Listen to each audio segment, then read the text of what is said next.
You were listening to a Nerd Room podcast, a member of the Star Wars Commonwealth Podcast Network.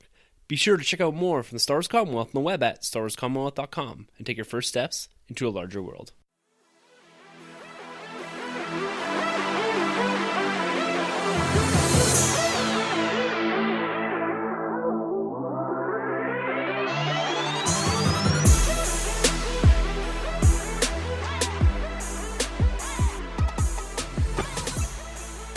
Hey everyone, and welcome to the Nerd Room, where we talk all things comics and movies. This is episode number 88, where we're discussing Marvel and Netflix, The Defenders.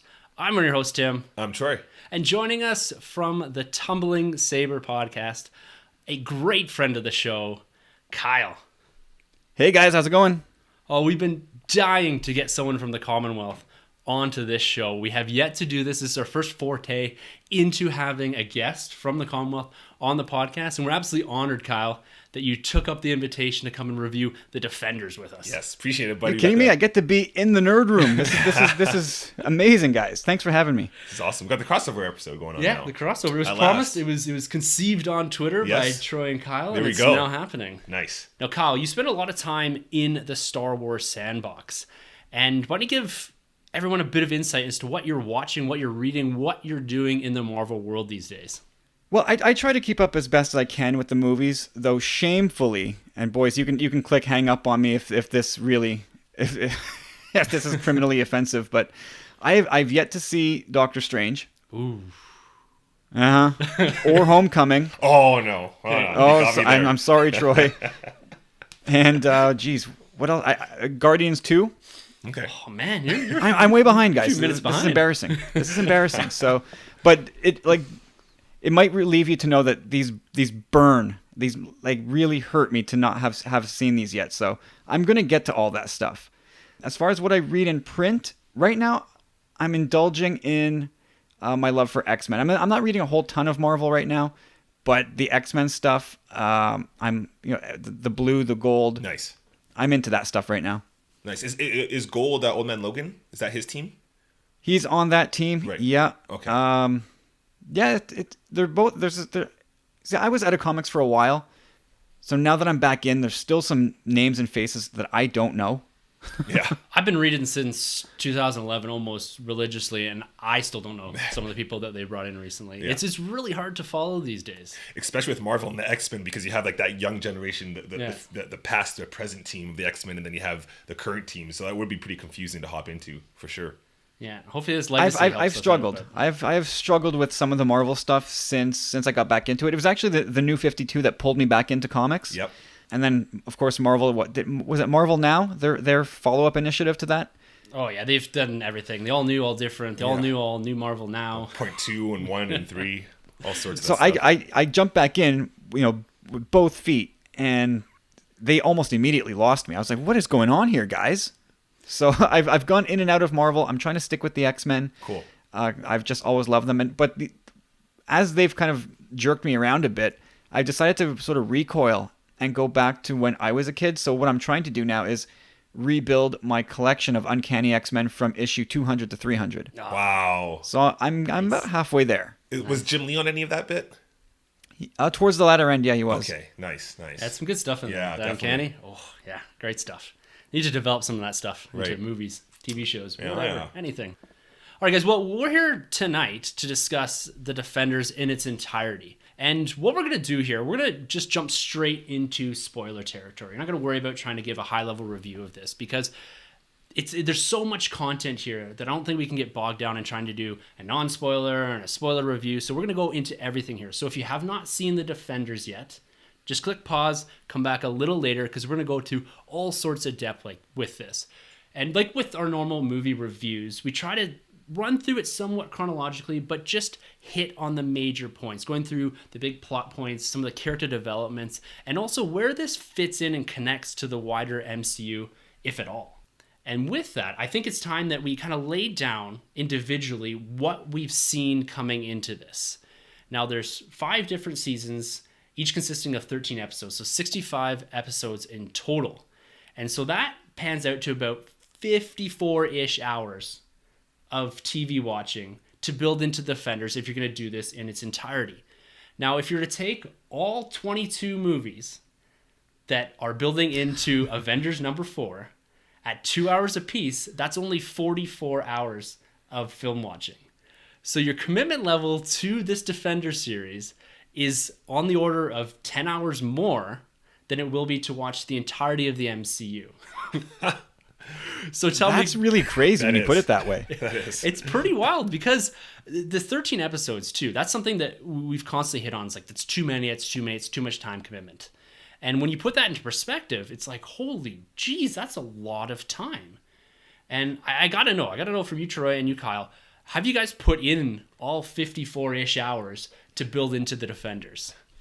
Well, I've watched both seasons of Daredevil, Jessica Jones, Luke Cage. I did not sit down to watch Iron Fist. Right off the hop, I heard like nothing but negative reviews for it, so I stood back, and then before I knew it, bam, Defenders was in our lap. So I figured, well, you know what? I'm just going to skip Iron Fist, and maybe I'll go back to it at some point. I'm just going to dive right into Defenders. Yeah. But yeah, as far as the movies, I mean, I let you guys know off the top that I'm a bit behind on the movies, but otherwise, I've seen everything for the most part. Yeah. I'm almost there.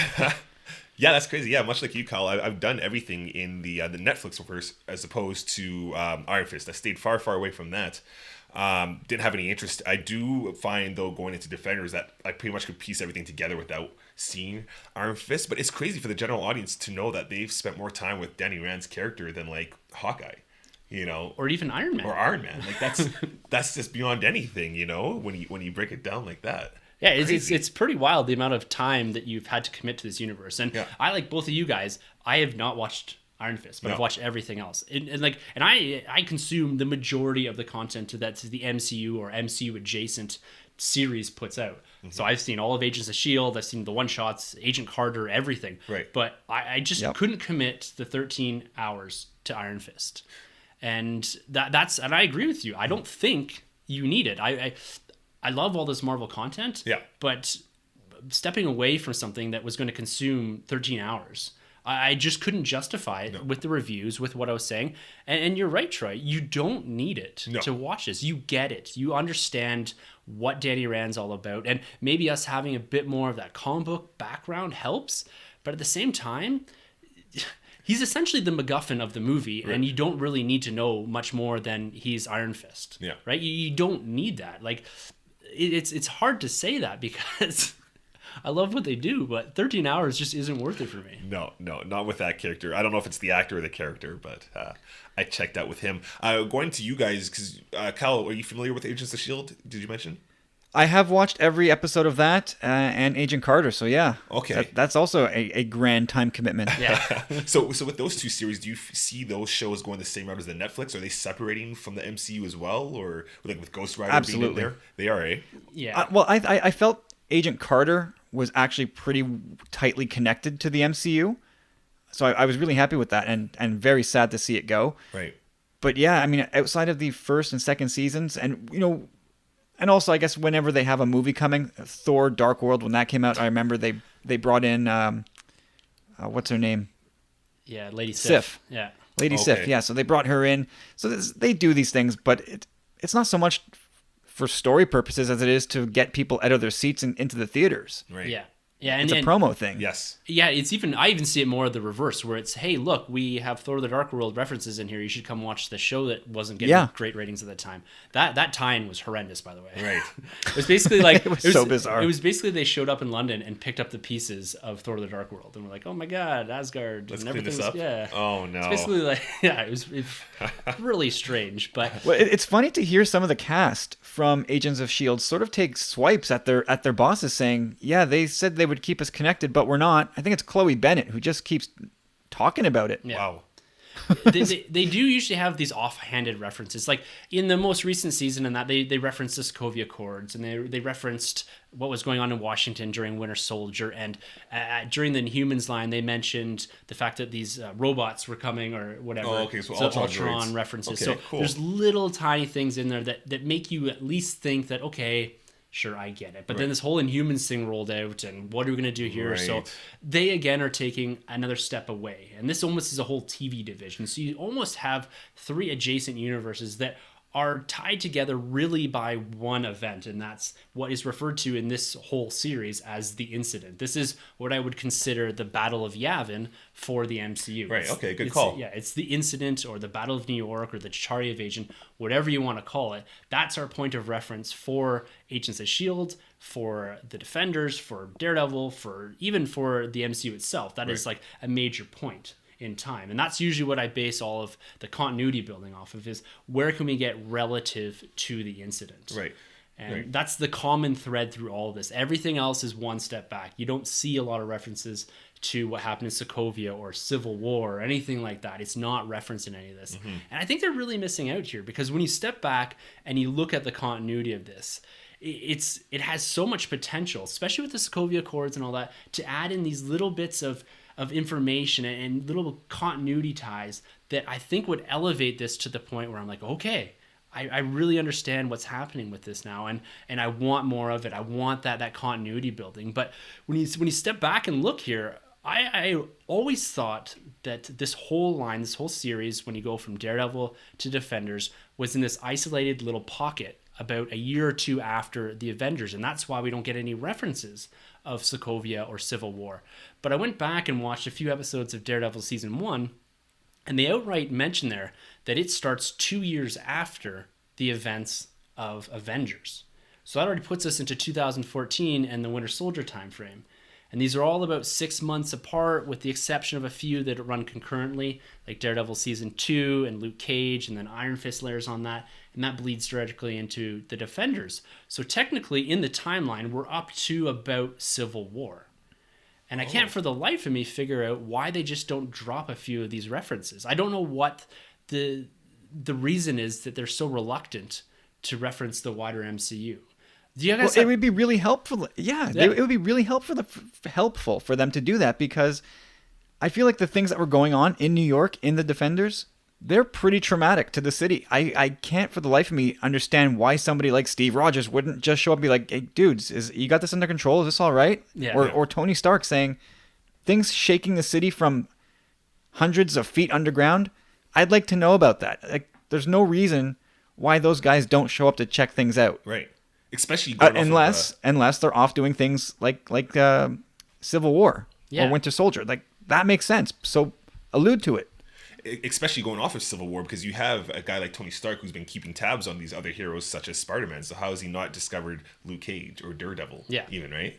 Yeah. Yeah, it is a missing piece, and that's something that with the building of these cinematic universes that is really hard to keep track of, especially as you extend into different media like TV and comic books and all that. It's you got to keep track. You look at Lucasfilm, and they've got a group of people that look after this to make sure the continuity is built properly. You're not overlapping with certain things, and I think Marvel lacks that to some degree, having a champion of continuity to say, look, Daredevil and Luke Cage, they're rolling around in New York right now, but at the same time, this is when the events of Civil War, and they're off the radar.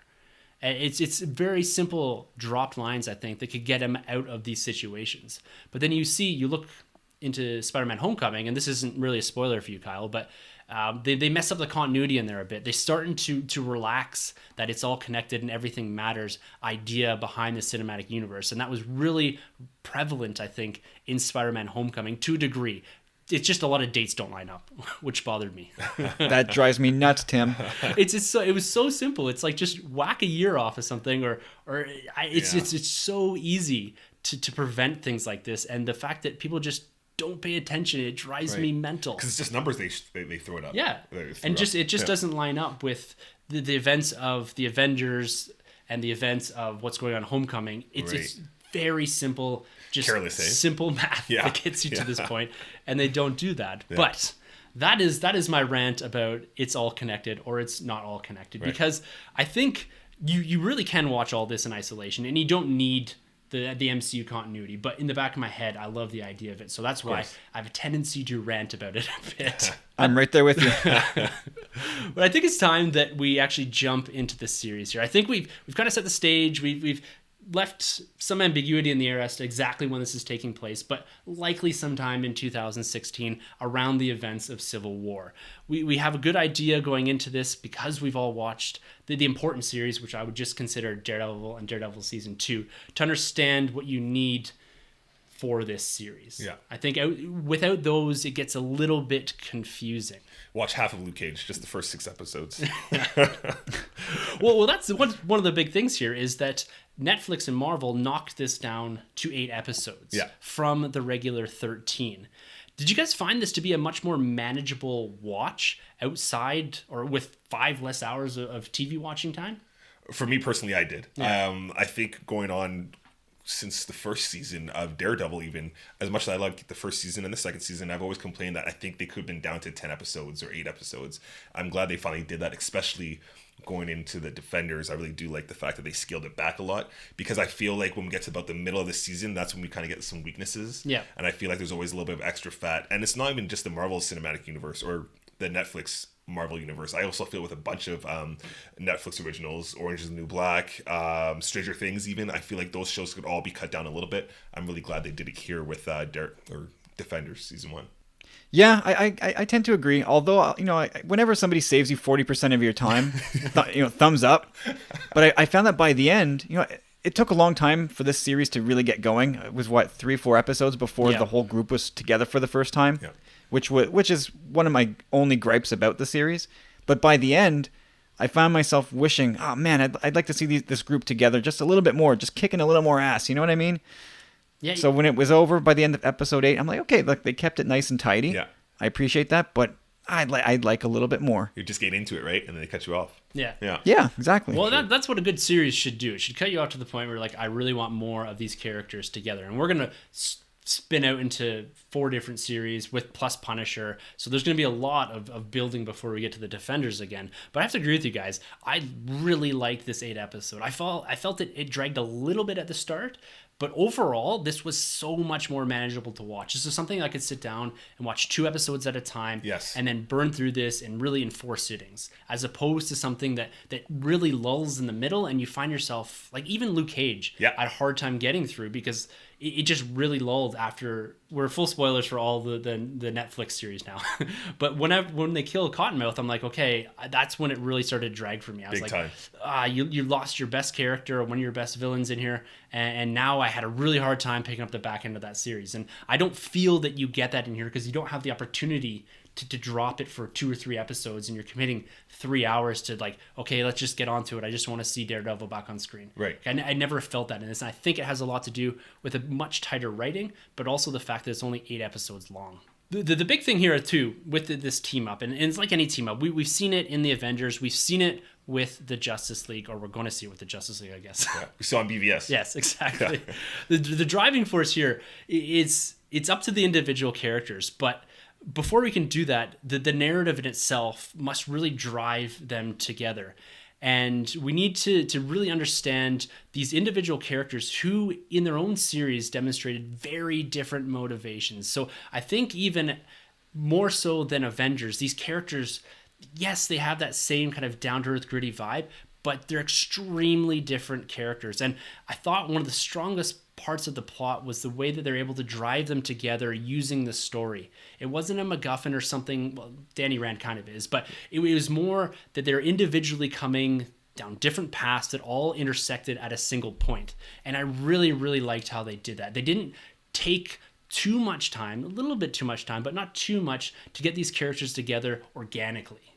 Did you guys see the same type of thing, or was it more so like the Avengers, where it's kind of just, we got to collect them up here? Maybe Claire Temple's the one kind of slowly pulling everyone together. Yeah. I just didn't get that Nick Fury, that Bruce Wayne vibe of collecting your heroes to get to a certain point, because I envisioned something happening in the future. Right. No, this was 4 people making the decision to work together, despite their differences, for the greater good. Like Jessica Jones, you could feel her reluctance in wanting to join the team, but in the end, she decided, I can't say no to this. People are really going to get into trouble if I don't help. Same. Well, I mean, Luke Cage in his heart of gold, right? He's not going to turn his back on anybody. No. Yeah. I really like that aspect. It came to me kind of as I was looking back and reviewing through some of my notes that I took, that how different they could have taken the blueprint from Avengers and said, yeah, we're just going to gather these guys up and then have them fight the hand. But no, it was narratively driven, and that's what I really loved about it. Yeah. Yeah, and I agree. I really like what they did with Jessica Jones actually here, having her kind of eventually turn, because I felt Jessica Jones in her original series was a little bit unlikable. And we didn't really get to see her make that turn of what she did in this TV series, The Defenders. So I do like her having that changing point, and I really like Luke Cage kind of being like the Boy Scout, kind of like the Captain America in a sense, just like a heart of gold, like Kyle mentioned. So I really do like how they all came together, and it wasn't just a Nick Fury guy being like, look, this is what we need to do. Yeah. Everybody assemble. Yeah.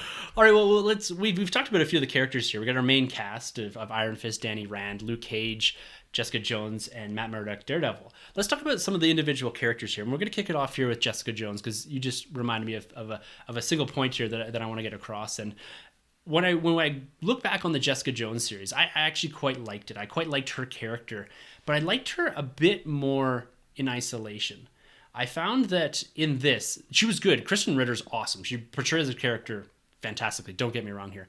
But I found that continued reluctance really started to weigh on me during the back half of the series. I was like, okay, I get that you don't want to be here, but you need to be here. But she just kept reiterating it. And we all knew that she had, and she was going to come back. She had kind of this attraction to this team, to this problem, and she needed to be there. But I just felt she never kind of made a joke and said, you know, I kind of like you guys. Oh, okay. I kind of like. I was looking for a bit more of that towards the end of the series. Did you guys see some of that, or did you guys enjoy Jessica Jones's kind of like it was? And it's almost a theme running through here is the reluctant superhero. Right.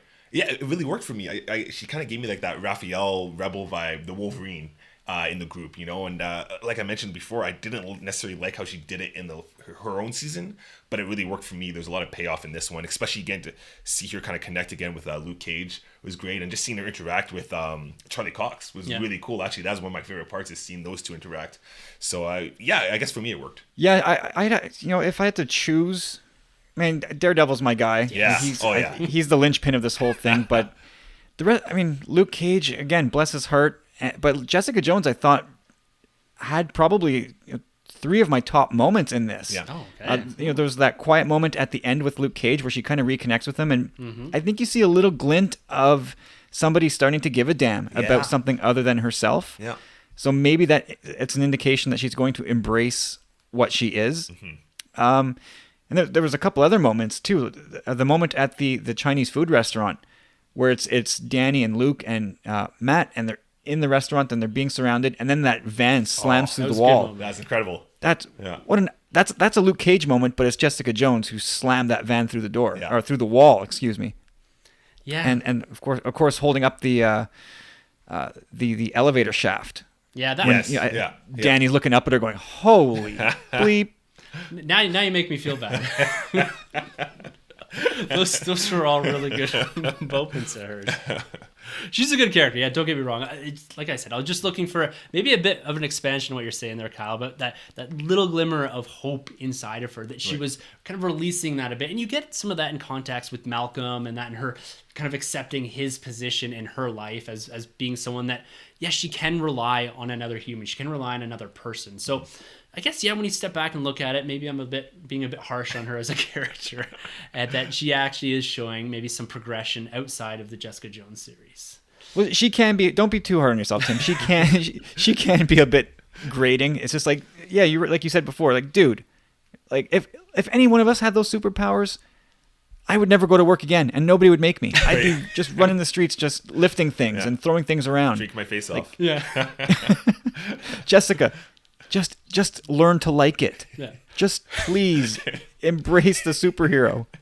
Well, that's one thing. That's an interesting point, Troy, too, about the alcoholism. They really didn't hammer on that as much in this. They may have not had the time to continue with that. Right. But that was a big point, and that's somewhat of a point in the comic book too. Is that she's basically a functioning alcoholic with superpowers. Right.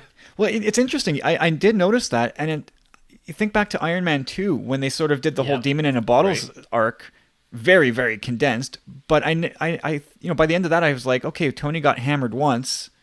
That's supposed to be like a big deal in his life, the alcoholism. Right. I feel like in both those instances, Marvel tiptoed around that. Yeah. And I get it, right? This is entertainment for all ages, but also, kids are going to be watching this. I don't know that they need to see like booze bags on screen.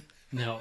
But I thought they did dance around that just a little too carefully. Yeah, it didn't have any relevance to the plot outside of, for me, for comedic relief. It was just like all of a sudden she'd hammer a beer or chug whatever. And when she gets a bit darker as we slow down towards the middle of the series, that's where I start to see kind of this self-dwelling and kind of getting back into that Jessica Jones from the series. And then she pops right back out of it. Yeah. But all in all, great character. Kristen Ritter just nails this she character owns too. it. Yeah. Like it falls right off the comic book pages. Absolutely love it.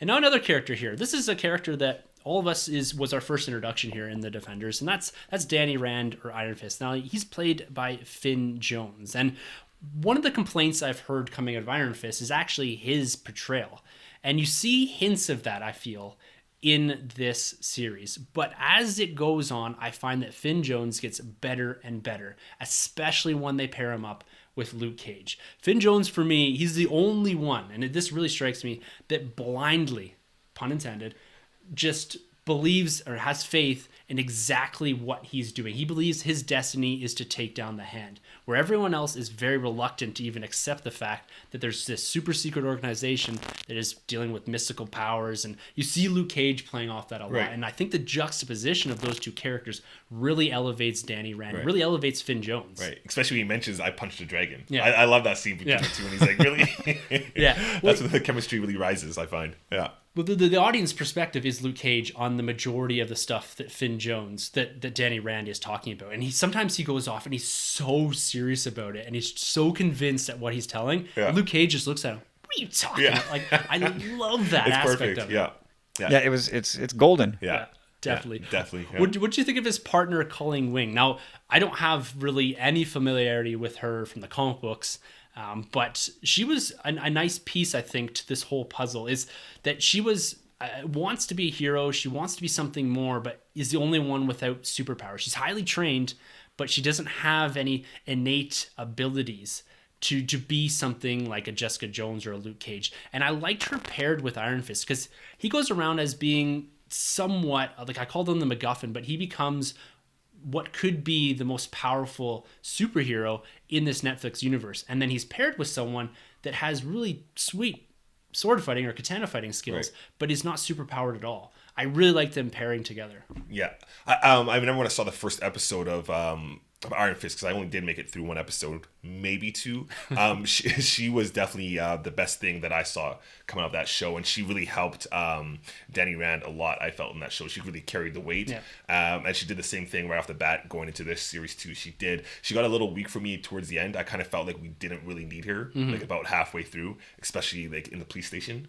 Around that point, I felt she was kind of useless. Yeah. I didn't really care much about her backstory, but I guess at the same time, I didn't finish Iron Fist, so I just don't know. But I really do feel Danny Rand works best when he's paired with characters like her and Luke Cage. Yeah.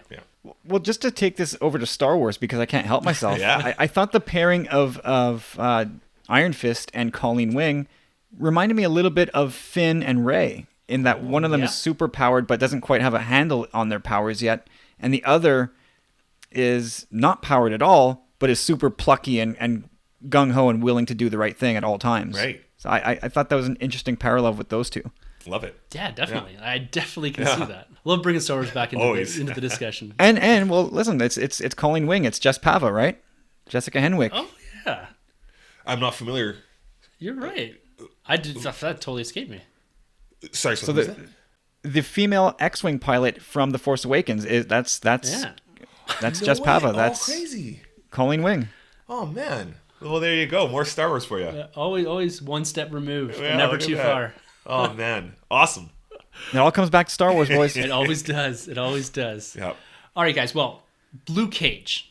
We've all mentioned him here at different points about how he's elevated other characters. He becomes what I would say is the moral compass for the Defenders. This is the guy, like you said, Kyle, with the heart of gold. He's out there to do good. And he's out there rocking that yellow t-shirt as well, which I loved.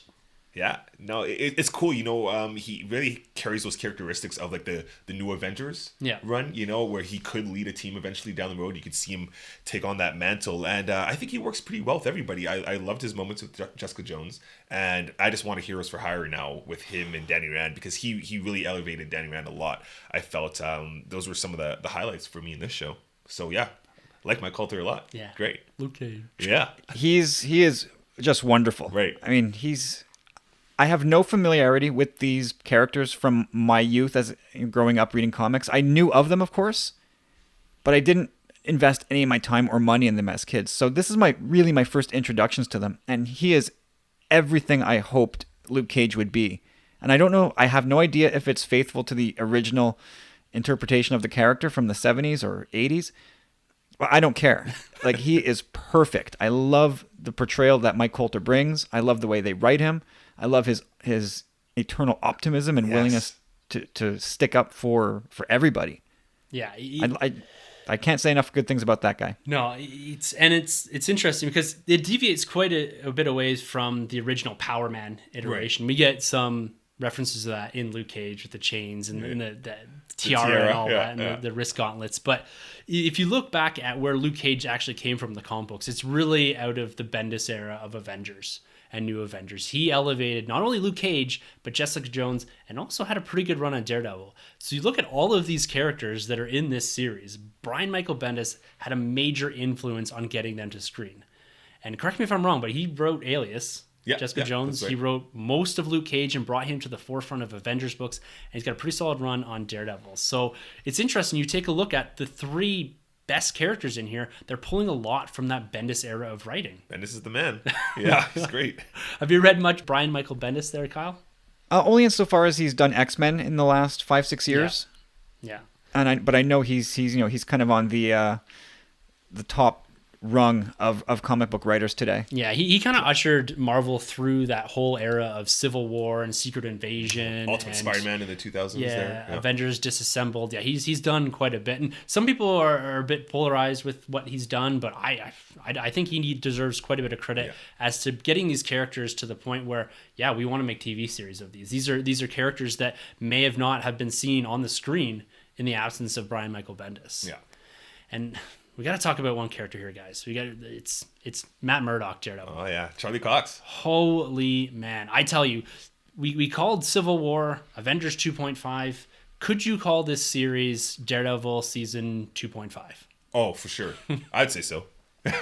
I didn't think of it that way, but I don't have a problem with that at all. To me, this picks up on a lot of the threads. A lot of Daredevil threads from season 2, from season 1, and really allows Charlie Cox to show this really, I'd say, tortured side of Matt Murdock. He's dropped the facade of Daredevil. Right. He's taken the costume off, and he's a pro bono lawyer now, and he's doing good, but he's killing it. He struggles so much, and I think without Charlie Cox, you don't quite get that. He is everything he does, and especially acting as a blind man. It is unbelievable to watch him act. The way that he moves, his body language, the way that how he listens to things, and it's so well done that I'm always craving seeing him in that Daredevil outfit, but I want more and more of Charlie Cox as the series goes. I want to see him doing the parkour and see him he's got these innate abilities that just make him so fun to watch, and it's just a joy for me to watch Charlie Cox portray this character. Yeah, no, he's a star. Sorry, Troy. No. If you want to see how jarring it is, how good Charlie Cox is at being a blind guy, just go on YouTube and watch him do an interview, like a press interview with somebody when he can actually see the person sitting in the room with him. It's so weird to see Charlie Cox interacting with somebody where he can see them, and it just speaks to how well he pulls off the blind guy. It's incredible. Yeah, I don't know. How did you guys feel about them keeping him out of the suit until almost halfway through the series? I was almost assuming, I knew coming out of that he had kind of dropped the moniker of Daredevil for at least a bit, but I was expecting it a little more, but I'm happy we got it when we did. Yeah, no, it worked for me pretty well, especially, they kind of call it out. Once he does put on the suit, it looked a little weird. Not the suit itself, just the having the character surrounded by the remaining team, and they're kind of like, what's with the suit? So I kind of like the fact that they did that. But man, it's so good to see him embody this role of Daredevil. He seems very seasoned. He's kind of seems like that Batman we never got to see, where Batman Returns, where he comes back and he throws the costume on. We never got to see that in the film is done well, and I feel like he really nails it here in the show with such short time that he has. So no, Charlie Cox just kills it. I can't wait to see more shows of this character. I can't wait to see him in Punisher, go at it again, and man, just nothing but good things. He's the star of this show, hands down. Definitely. Hey, can I throw you a question at you guys? Yeah. Fire away. Do you feel like Defenders was, as much as it was a sort of a culmination of the other 4 series, do you also feel like maybe it was built and designed as maybe a jumping on point or a self-sustaining little miniseries? I feel like they kind of give you a little bit of background to each character's emotional mindset and where they were at that point in time. But then, not seeing Daredevil in his suit until the midway point just goes right back to season 1 of Daredevil, where it took him, again, X number of episodes before he was actually in the suit. I figured they're doing this again. Right. Now, is this for the people that missed all what came before, and this is sort of a condensed version of everything? Or is it, I don't know. What do you guys think? Yeah, it's probably a good point, because I was trying to step back, and I really wanted to show a couple episodes to my wife, but I didn't get around to it because she didn't watch Luke Cage or Iron Fist, but she did watch Jessica Jones and Daredevil. But I wanted to see if she understood the essence of the individual characters without having the contextual background of the other 4 series or other 5 seasons of those series. And I think when I try to step back, I think you get it. This is a good jumping on point. We talk about comic book number 1s and the good jumping on point for getting into a comic book. And you look back now at 65 hours of television to watch.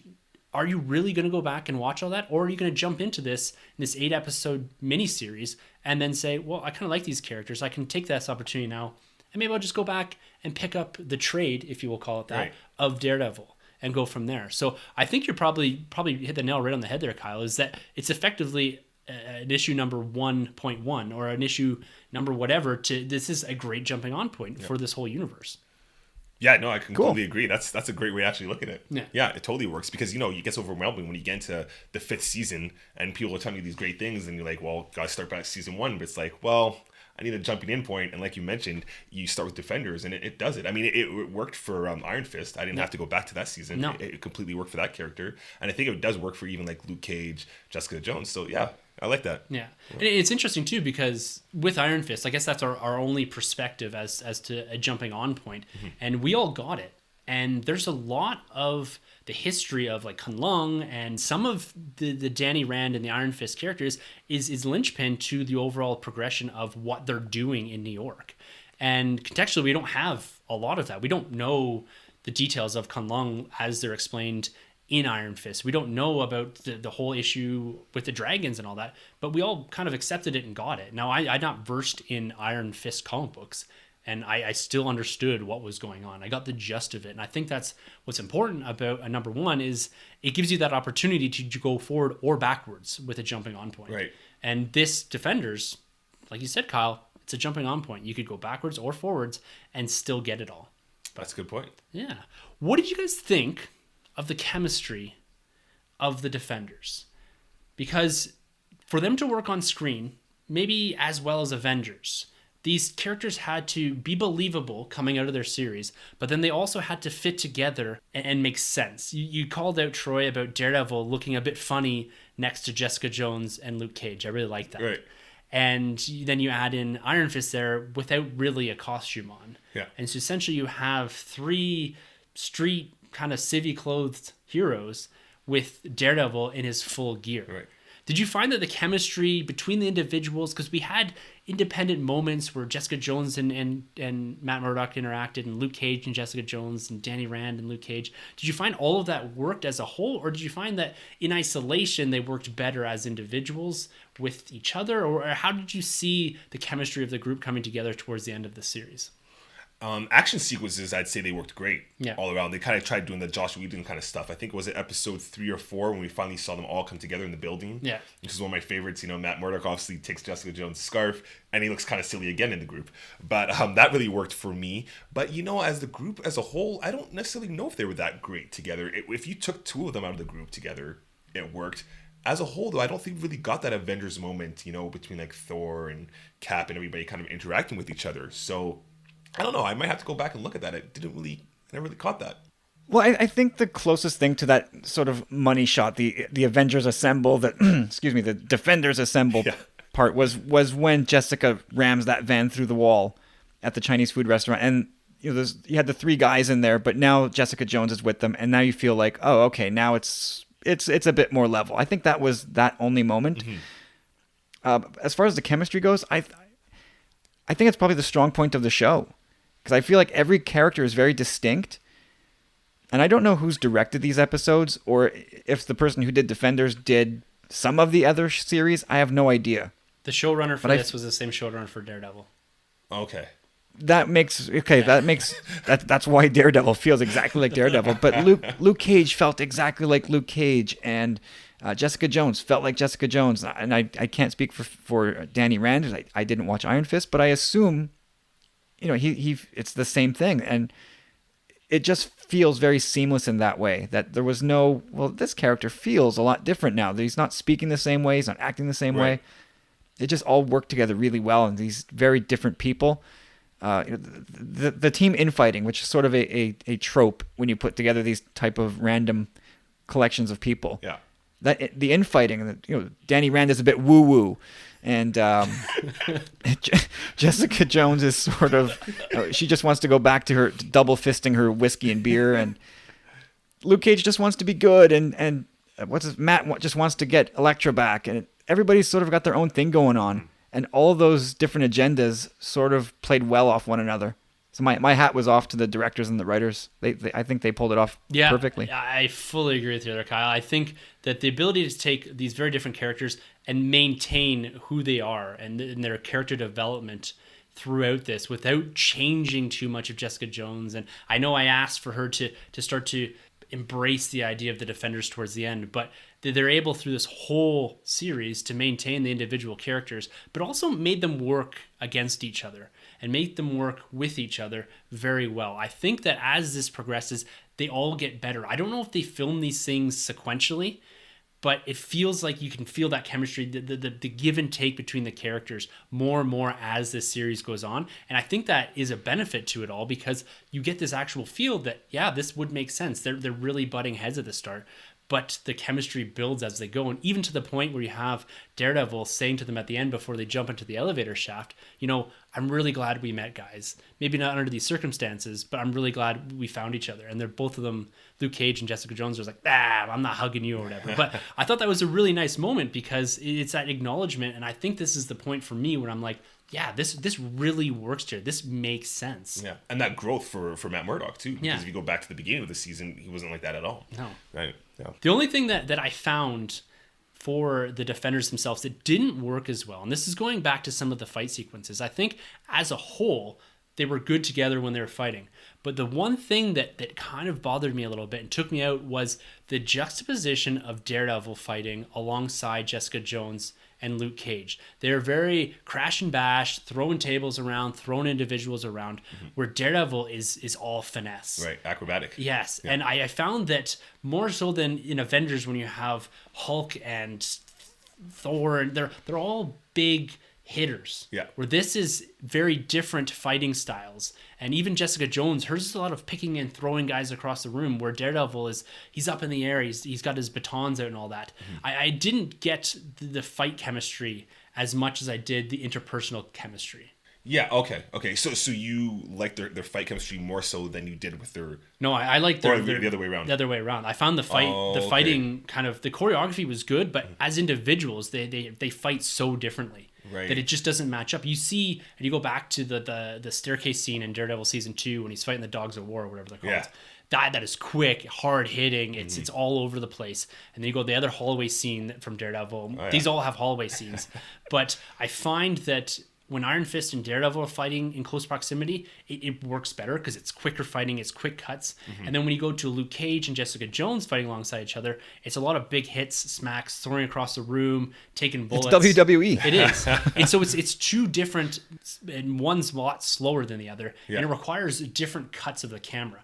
When you're quick cutting for Daredevil and then you quick cut Luke Cage, you just don't get the same feel, I find. Right. And I find that took me out just a little bit. Not as much that I didn't enjoy it, but I found myself craving more of those quick cut fights that we've gotten from Daredevil, or even the Danny Rand stuff as well. Right. I felt that he was quicker, and he's got that cool where he leaps off and does the Superman punch. And Right. those fighting styles fit together better, whereas the crash and bang, not as much for me. Yeah, and you know, going back to that too, when you go back to Jessica Jones, her first season, same with Luke Cage, I felt their fight choreograph still kind of looked the same. So I guess it stayed true to what they've already established, but it just doesn't look that appealing as opposed to when you look at the Avengers. Obviously, man, that looks great. Everybody wants to do that stuff.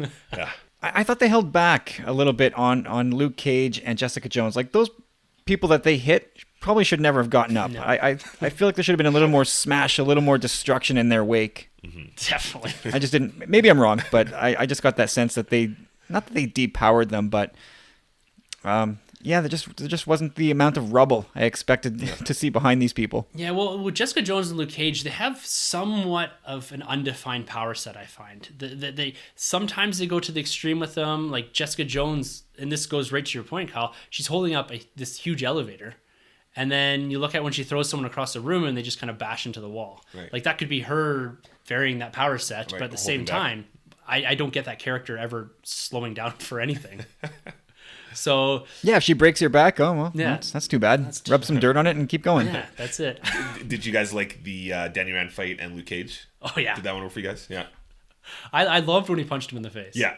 Because it's just, again, the one of the best fight scenes in Jessica Jones was when they attacked Luke Cage in the bar, and he's just kind of smacking the guys around. Yeah. And I get that same feeling here up until he gets punched in the face, that he's like, who is this kid? This rich kid wants to fight me, wants to go smack him away, and then he gets clobbered. It's the same thing that we see in that bar fight when the guy tries to punch Luke Cage in the jaw, and his hand just folds in half. This is the other way around, Right. which is a really cool callback to the first big fight that we saw with Luke Cage in this Jessica Jones series. Yeah. Definitely agree. Yeah. Well, all good series in the Netflix realm, at least, have good villains. And we look back at our villains in this. We've got Wilson Fisk, we've got Cottonmouth, we've got the Purple Man, Punisher to some degree, and I'm not sure what was going on in Iron Fist, but for the most part, this series, this Netflix series, has had the most well-developed and at times probably the best villains in the MCU or MCU adjacent, whatever you want to call it. And what I'm seeing here and what I was hoping for was, again, that same villain. And we got introduced to this really cool concept relatively early on by Stick. And we know Stick from Daredevil. We know about the chase. We know about this huge battle that's been ongoing, or this impending battle that's going to happen between the Hand and the Chased. We find out here that Chased are all but extinct, with the remainder of really Stick and kind of Matt Murdock, but not really. Mm-hmm. But one thing that I really loved what they did here is they took a lot of that history, a lot of the knowledge that we got from Daredevil, and they kind of wove this really cool origin story for the Hand, the 5 fingers of the Hand, and the essence that when the elders of Kunlun, they came together, they were studying the healing power of the Chi, and there's 5 of them that wanted to use it to live forever. Yeah, and for they themselves, were for themselves. So the very selfish reasoning. And they were banished and cast out, and that's what started the 5 fingers of the Hand. When you go back to the comic books, the Hand and what's going on in Kunlun are very different storylines. They do not tie together the same way that they've done it here. But they've done it in this series to make everything make sense and to have a villain that seemingly has strung through the majority of these series. And the Hand here as the main villain, or the 5 fingers of the Hand. We don't really get the henchman as much in this that we did in Daredevil Season 2. But when we get introduced here to Alexandra, who is eventually made known to be the leader of the Hand, played by Sigourney Weaver. We looked at this character when we got the first set images, the first trailers, and we speculated a lot as to who this could be. When you look back at this character as a whole, are you guys finding that she stands up with Wilson Fisk, with Cottonmouth, with the Purple Man? Or does this whole build up into the Defenders fall a little bit flat for you guys? How are you guys feeling about the villains here? Wah, wah, wah. I liked Sigourney Weaver's portrayal, but I think Troy and I talked about this via DM a couple weeks ago, that she kind of just fell flat. Like, I don't know what her power set was, what were her abilities, I know she was after immortality, but what was the Hand's end goal? Why was everybody so afraid of her? Yeah. We never got those answers. I feel like that was just left hanging. Yeah, it was a real missed opportunity to have another really well-developed villain. I agree with you. Her motivations, to me, they're very selfish motivations. They were, I want to live forever, and kind of the whole hand ideology and all that. It didn't make sense to me to have this all-powerful organization that all they really wanted to do was live forever and go home. Yeah.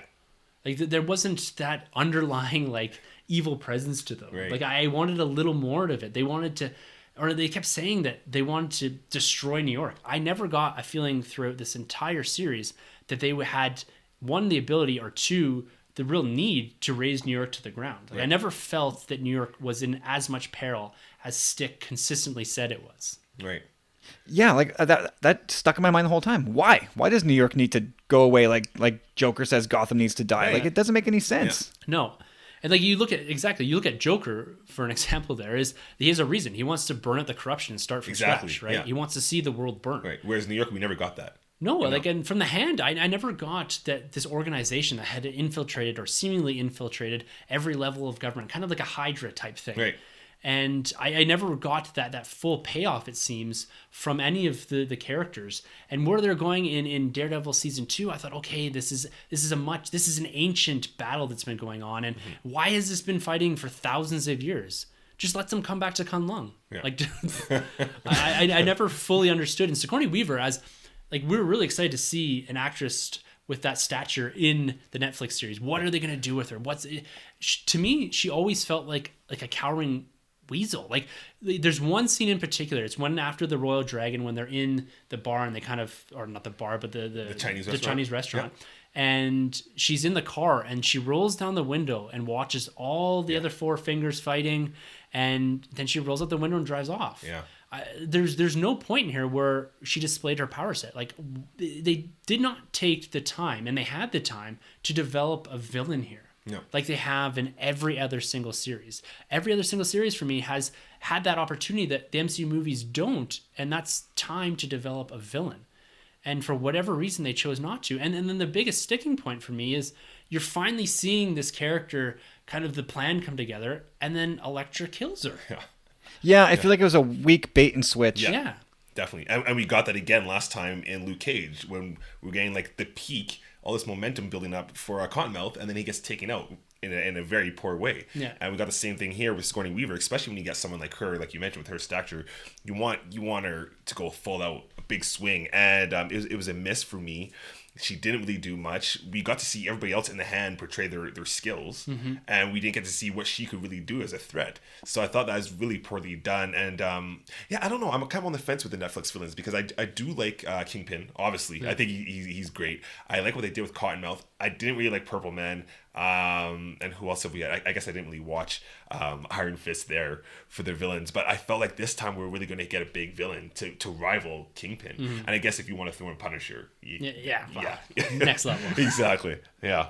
Very unfortunate though. Yeah, it's maybe sometimes we get treated to things like Kingpin and that, and right. We're always asking for so much. And I tried to step back and look and say, all right, we're having these four characters come together.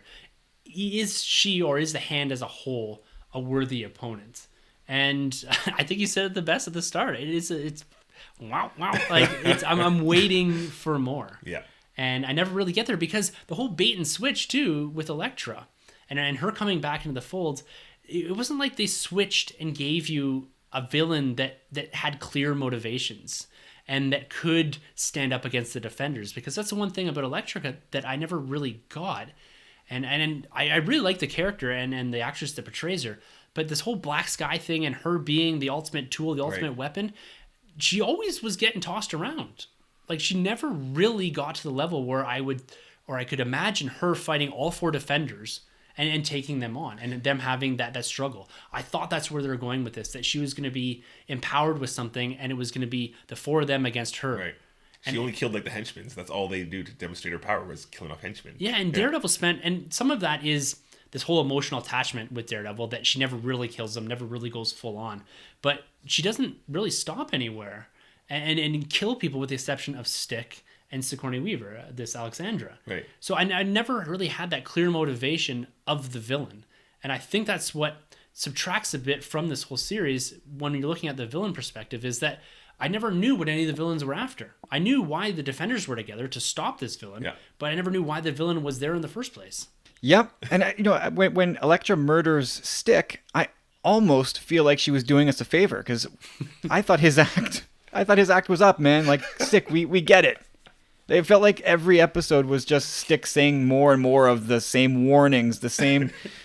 It was the same thing over and over, all the way back into season 1 of Daredevil. It's like, we got you. We know what you're doing, Stick. And then she like ended him. I was like, okay, good.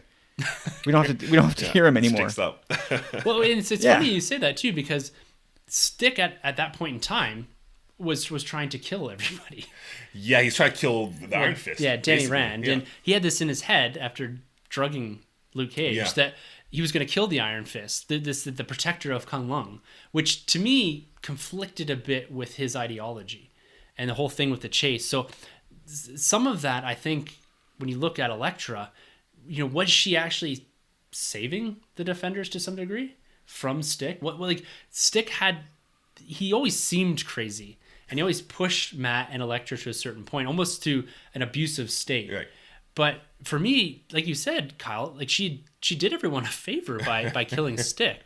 And he was becoming unhinged at this point. Like, he had lopped off his own hand, and he'd become so embroiled in this idea that he was fighting this holy war that he was taking things almost to an extremist level.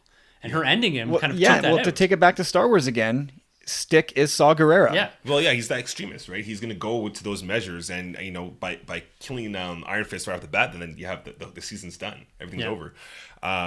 So yeah, I am kind of glad that they finally got rid of him, because it's kind of getting a little jarring having that guy pop up every now and then doing the same thing. Yeah. Yeah. Did you get the emotional stake that was there at all? Because Stick basically raised Elektra. Yeah. He corrupted her. He abused her. Yeah. And then she's the one that finally kills him. You didn't really see Matt mourn him very much. He got a little emotional about it, but I thought that there would be more emotional stakes there. When she did strike him down, I was a bit shocked. I was a bit like, whoa, I wasn't really expecting that, because he's made it through so much in this series. The shock factor. Yeah.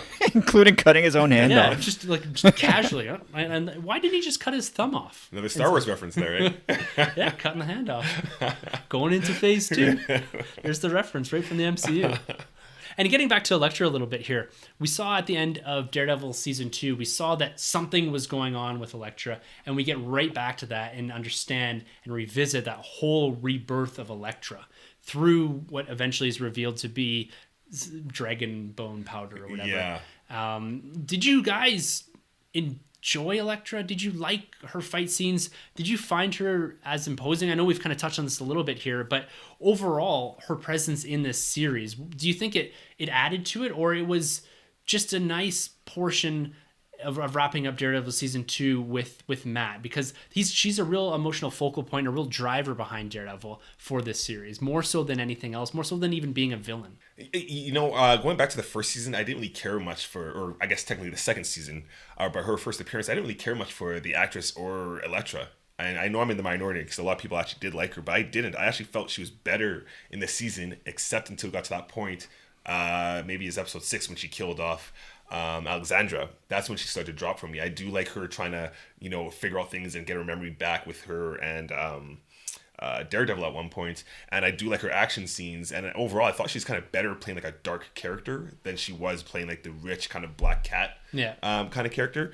But overall she worked for me, just not as motives. Her motives were just lacking big time. That was a big disappointment. Probably one of my biggest actually in the show was her motives. Yeah, I gotta echo that. Like, I don't know, she takes out Alexandra.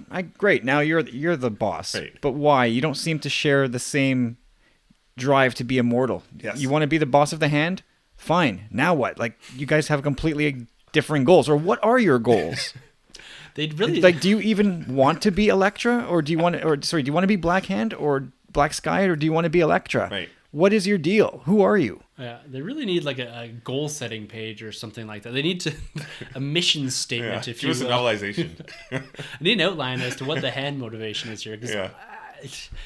Sometimes I like them because they're cannon fodder. And they were great cannon fodder in Daredevil Season 2, especially on the rooftop there. That's great. And they kind of, I think some of it too is that there was a lot of the hand that was shrouded in mystery throughout all these different seasons through Daredevil and that. And having this final revelation you've kind of built up in your head. It's like again, coming back to Star Wars, it's like you have this headcanon and you build this up as to what the revelation is going to be, which I'm really afraid of what's for Snoke. And you've gotten to a point and you're like, oh, okay, that's it. I just imagined it being this huge cannon fodder, like ninja army that comes barreling out of Midland Circle, and we just see this Avengers-esque moment where the camera's surrounding them, and it's like, all right, here we go. And I was really hoping for a Punisher. Oh, can you imagine like a sniper shot or something? Yeah.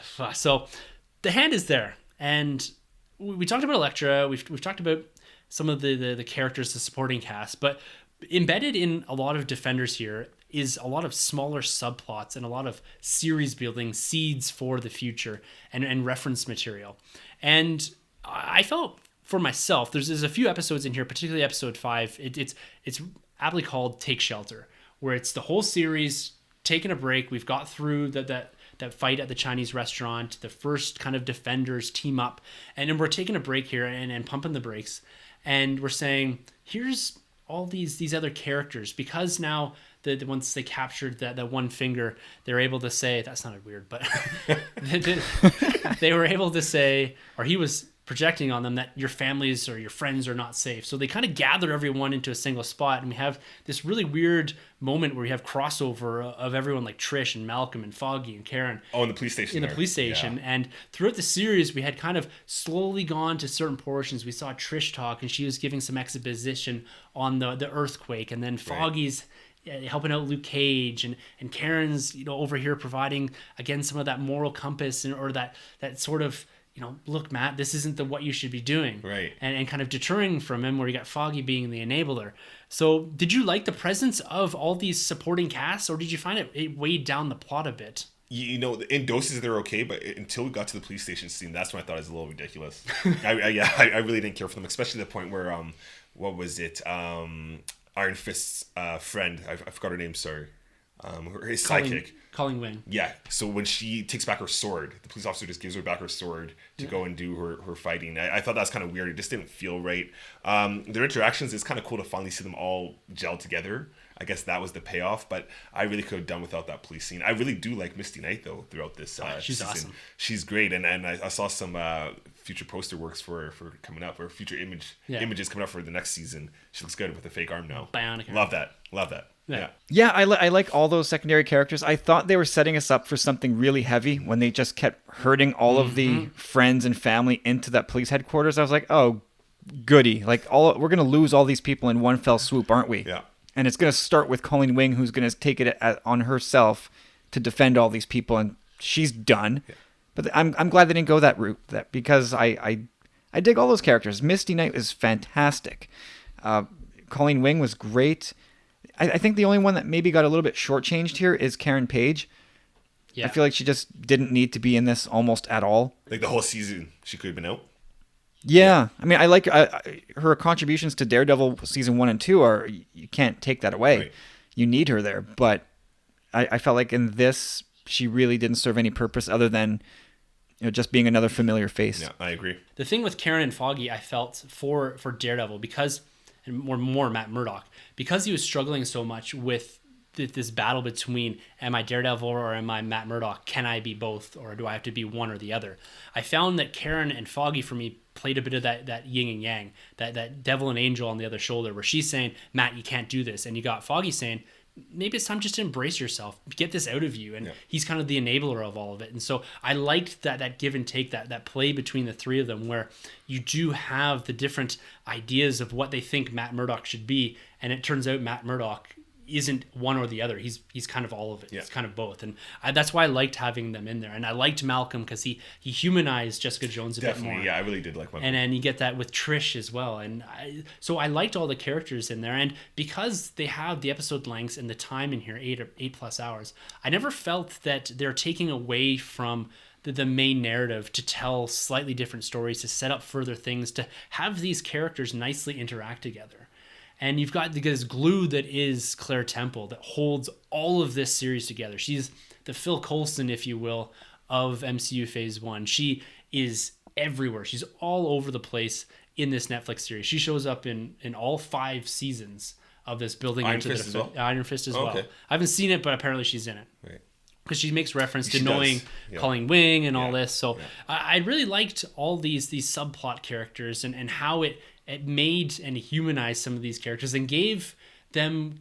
I called Luke Cage the moral compass of the Defenders, but I think these individual characters like Foggy and Karen give a real emotional and in some degree a moral focal point for each of our heroes. They have someone that they all care about, and so that is another reason weighing into why they have to go to battle for the hand, because now all these people are at risk. So and Misty Knight, yeah, next level. They needed that element in there of the real world. They needed to acknowledge the fact that all this is going on. Where are the police? And I like that they've got Misty Knight in there being that real world cop. She also plays, to a degree, the audience perspective. Like, this is all batshit crazy. Like, Right. what are you talking about? Like, She was constantly confused. yeah, she spent the whole series like, what do you, like, because Luke Cage, too, the same thing. Is like, what do you mean you can, like, take a bullet? Yeah. And, like, so I liked seeing her in there because she plays this character that's calling all the shit out, even more so than Luke Cage. Right. And then by the end of the series, she's got her arm lopped off, and she's slowly becoming one of those people Yes. with abilities. Yeah. And she was great. She's awesome presence. We're gonna see her in Luke Cage season 2 as Yes. well. And she could be another character that I could see popping up here and there throughout the other series in Daredevil, and just for an episode or two. And because they've got a lot of strong actors, and they can use those actors and those ties to bridge the gap, because this is a really tight-knit universe, and it's starting to feel pretty small, actually. But at the same time, as a continuity buff, as someone that likes to see that, they have so many characters they can pull from now that now know each other, that have a reason to be in a certain spot, and it doesn't feel like it's shoehorned in. So I think going forward, I'd like to see a lot more of this crossover and building of the universe within each individual series. And by the time we get to Defenders, it's a whole nother level. Well, can I ask a quick question about Trish? Yes. Hellcat. Is this supposed? This is Hellcat, right? Yes. Are they gonna do anything with that? You know, I really don't think so. I think that they could do things with Colleen Wing, they could do things with Misty Knight, but Trish just seems like, A wink and a nod. yeah, it's a character that they've put in there, the best friend of Jessica Jones, and they even made reference to her costume. Or no, that was Jessica Jones' costume, not Hellcat's. But I think it's more of a wink and a nod to the much larger comic book universe. Because can you picture her on the streets with Jessica Jones fighting people? Like, At this point, no. Like they need to, I'm not even sure of her real power set, Hellcat. I'm but- not too sure. I mean, I guess if anything, they'd dive more into it in season 2. Yeah. But I just don't see them going that route. No, it's almost, it's starting to push the limits of things. I think you need characters like Malcolm and character like Trish to ground Jessica Jones a bit more. And I think if we're ever going to see her become less of this reluctant superhero, it's because of those two characters. And I don't know if they're going to go this way in Jessica Jones season 2, but to me, it's like those are the two characters that you need to affect for her to actually step into action. Right. And maybe coming out of Defenders, that's going to change. Maybe she's adopted a little something different, a little more like Luke Cage. But you still need those type of characters that ground and humanize these individual characters, especially the ones with these big power sets that are somewhat ill-defined and they don't really want to use them, but they have to use them. So there's a lot more I think you could do there. All right, so we've mentioned here that the Elektra has taken the leadership of the Hand. She's come to the realization, as have the Defenders, of the importance of Danny Rand, particularly him acting as more of a key to something. And they've teased this in Daredevil season 2, this giant pit. And if you go back and listen to some of the writers for Defenders, they had no idea what was going to be at the bottom of this pit when they first wrote it. They just wrote this into the series as this kind of cool concept. The Hand are doing something. We don't know what's at the bottom of the pit yet. And as we go through this series, I'm getting more and more curious about this pit, about what Midland Circle is to the Hand. And when we finally get the revelation as to what it is, did it meet your expectations? Were you expecting dragons underneath, deeply buried in New York? Or were you expecting an entrance to Kung Lung? Like, where did you think they were going with this? And what did you think of what was finally revealed to be what I thought originally was like Fing Fang Foom or something? Oh, wow. Can you imagine? But Dragons in New York, thoughts? The budget was lacking here hard. This is pretty bad with the corridors going on with the bones and whatnot. Yeah. It's kind of a letdown, actually. It didn't really pique my interest that well. It was kind of a letdown. Pretty dark, pretty low budget. Probably the yeah, it is weak. I don't really have anything else to go off with that one. I like what Troy said because I had no clue. Again, I don't know Kunlun. I don't Right. know what possibly could have been down there. And then we get down there and it's a dragon skeleton. I'm like, oh my god, that is so cool. That is so cool. But that's it. Like there's no big shot of it. We don't get to really explore it. We just kind of see the rib cage, right? Yeah. And you said it, Troy. It's budget. It's probably a budgetary thing. They just could not develop a bigger set or a more elaborate set to show this thing off. So I was let down. I was blown away by the concept, but the execution of it left me kind of just Yeah. wah wah wow. There it is. Well, the whole pullback shot of when Danny Rand wakes up after Elektra's kind of conveniently tricked him into punching the wall. Right. Yeah. I really like the idea of it. I was like, this is really cool. My first thoughts too were Fing Fang Foom, like something bigger is going on here, and they're gonna tease something for the future, whether it's Iron Fist or whatever. But like you said, once you get into the nuts and bolts of this whole scene, it kind of quickly resolves itself. We get this quick explanation from Madame Chow about how it's the bone grinds that eventually turn into the serum that allows them to live forever, and this is why they wanted it. But I never really got why it was there. Why was this thing 30 plus stories underground? Like, what had happened in New York? What was there? Like, why did the Chase or whatever put this lock and key around it? And I know I'm asking for a lot of maybe exposition or something in a little more depth, but you go and you throw a dragon, or you introduce dragons into the MCU. Let's expand on that a bit. That whole idea, that whole concept of it. Like, I get what they did there is just for this kind of cool abstract way or mythical way to have these bone grinds be the actual serum. But at the same time, I'm looking for a little bit more detail. If you're going to throw all this at me, give me a little more. Like, I want to understand why the dragons are no longer... It's asking a lot, but I just wanted contextually a little more to this mythos behind the dragons. And I'm sure if I go back to the comic books, I'll get some of that. But we're sitting here reviewing a TV show in isolation, and I kind of wanted that in that episode. Yeah, and I'm curious to see how they handled actually dragons in Iron Fist, because that's obviously the show I skipped, and obviously we do know that Danny Rand punched a dragon. I'd like to know how they handled that there as opposed to how they did it in this show. So maybe I'm lacking knowledge of this whole scene just because of the fact that I skipped that show. I don't know. Yeah, the payoff might not be as much, given that we didn't watch Iron Fist. Well, I hope, and I don't know if it was explained at all in Iron Fist. I would say no. Yeah. That's what. But my if they guess too. don't at some point explain to us how dragons got there, or maybe it's not. Do we know that it's a dragon? Like, I know that Iron Fist has that tattoo on his chest, so it's probably exactly that. But with the idea now of aliens and portals, could it be some other kind of creature from some other place and time? That would be an interesting way to explain it, other than having the idea of like this mythical dragons that once roamed the earth. If it was actually just something that slipped out of Asgard, that would be kind of cool. Like that would... And it ties things together a little tighter, right? Yeah, exactly. Or something related to Doctor Strange's universe. Yeah. But from everything that I've read about the Defenders, it's supposed to be dragon bones. And that really relates into the history behind Kunlun and not so much the hand, but in the comic books at least. Oh, okay. It's all about Kunlun and Iron Fist and dragons and all that. And right. There's a specific dragon that this one's supposed to be, but I don't have the comic book background in Iron Fist to tell you exactly which one it is. But yeah, they could have used this as an opportunity to tie something bigger. Like, we've got Guardians, we've got Asgard. There's a lot more they could have done with this, I think, that could have answered some of those questions or tied things together a bit more, like we were talking about at the top of the episode. And one of the things here that we do get in this deep cavern beneath this Midland Circle is we get two fight scenes. We get one between Danny Rand and Elektra. And this one, like you said, this almost comes down to budget. This is, as with some of the fight scenes in here, they were filmed in the dark with a lot of quick cuts. Right.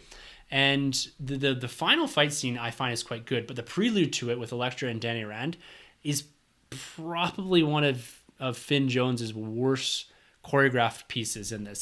There's a point where I'm certain he threw a punch, and you could see it like WWE style, like it missed Didn't the guy, connect. and the guy. So I was thinking, and it just looks slow. It looks choreographed to me. Where you look at what they've done with Daredevil, and I don't know how much is Charlie Cox and how much is the stuntman, but that seems seamless to me. And it's at this point where I'm thinking, why didn't we put on the Iron Fist costume and have a really great battle between what is considered as the main tool for the hand and what would be Kung Lung's main tool in Iron Fist, and have this really epic one-on-one, highly choreographed, really quick fight as this battle between what would be propped up as the weapons of each organization, Right. the Black Sky chase versus and Iron Hand. the hand. Yeah. So I think that would have been really cool to do something like that, and I really wanted Danny Rand, Finn Jones to get into that costume. They kind of tease it a lot with him wearing the green that's all cut open, Right. and you can see the tattoo on his chest. But I wanted to wrap up with the mask and get Yeah. into costume here and have him stand back to back with Daredevil at this point. I really thought, because I know from Iron Fist, just from reading, that he never gets in the costume, and I wanted him to get in the costume in this. I thought this would have been that opportunity to drop a new costume within this Defender series that we haven't seen before. Yeah, it's interesting though. I don't know how they go about his costume. It'd be kind of hard to pull off in this world, especially when they even kind of poked fun at it with Yeah. Daredevil being costumed up, and then he's obviously not. And his mask is kind of similar to Daredevil when he used like the scarf. Yeah. So it'd be interesting to see how they pull that off. I would love to see him in the costume, because I think in comic book form his costume is actually one of the best. It's actually kind of neat. Yeah. But I'm with you. I wish we got to get a better fight scene out of that one for sure, especially to get that payoff at the finale here. Yeah. Yeah, it seems like they missed their chance there, because I don't know if Elektra is going to remain bad. I doubt it. Maybe she'll always be a bit shady, but I don't see those two coming to blows again. No, No. not at all. I think I would even question if we're going to see Elektra again, because when we get to this final battle, we've got some pretty epic fight scenes throughout here, some of the best choreographed, and also some that are a bit subpar. But we get to a point here where Daredevil makes this ultimate sacrifice. We've got one of these subplots running with Claire Temple and Colleen Wing about trying to blow up the building and collapse all this in on itself and put the hand to rest once and for all. But then we also got Matt Murdock and Daredevil here having this last really great fight with Elektra. This is the fight that I kind of wanted, and the emotional stakes that I kind of wanted between Iron Fist and Elektra. Is this Matt Murdock and Elektra fight? This is next level. Like, it's not as quick as what we've seen in the past, but the emotional stakes at this point in the series are huge.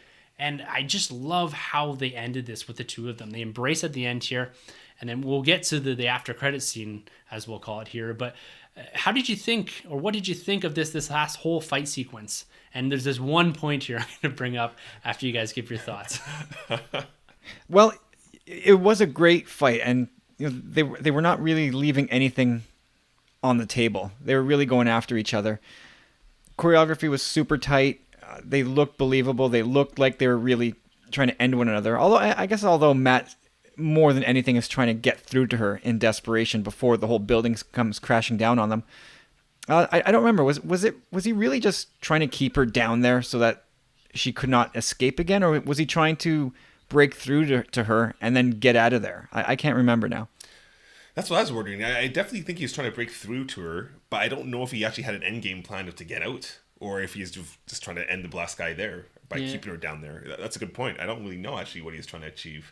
My whole interpretation of it was because of what he said to Danny Rand about take care of my city, protect my city, or whatever it was, that he had relinquished the fact that he wasn't coming out of there. He wanted to take her and connect and reconnect with her and almost die with her while looking at her, like while having this satisfaction of, I know who she is underneath, and I was able to get through to her and in turn her. It's almost, we're going to come back to Star Wars here again. It's almost what I feel like Luke was trying to do with Vader at the end of Return of the Jedi. It's like, we could die here, but I want to prove to myself that you're good, that you have this redemption in you. Mm-hmm. And I think that's, to me, what they're really getting at. I see that as a bit of a parallel, is that it's about the redemption of Elektra after all of this, and it's him that needs to do that. This is something that he needs to do whether he lives or dies. Okay. Is something completely off the table at this point. Even he's accepted the fact that he isn't getting out of here, but he wants to make sure that Elektra dies at peace. That's what I took away from that scene. I like that one, so I'll I like go with that. it. Yeah. Sometimes I think a lot about these. Maybe overanalyze a bit. One thing that I wanted to bring up here and talk, and don't get me wrong, guys, I really love this series, and I know sometimes it's easier to pick out some of the things that stand out to you that aren't as well done, and this is one of those things. This whole last fight sequence, I really loved. I love them fighting all the cannon fodder and all these ninjas, and they're going up in the elevator and all that. But what the hell was with the music? Yeah, the Wu-Tang they threw in there fell out of place. It felt pretty out totally of place. took me right out of this climactic fight scene where you've got the bomb literally ticking down in time, counting down the seconds to when this fight has to end. Yeah. You've got all the heroes doing their thing, and then all of a sudden Wu-Tang's blaring. Yeah, and we haven't heard any of that throughout the whole season. And the emotional stakes were so high at this point. I was sitting on the edge of my couch watching this. I did not know what was going to happen. I didn't know where this was going. And then I sit back, I'm like, what am I watching right now? Like, what just happened? Like, it worked in the Luke Cage stuff. It works in context. Yeah, even in Iron Fist, I think they had a bit of that. Yeah. But this, to me, it totally pulled me out. Yeah. Yeah, not quite the time for jokes like that. And I don't know if what Method Man was in Luke Cage, right? Yes. Yeah.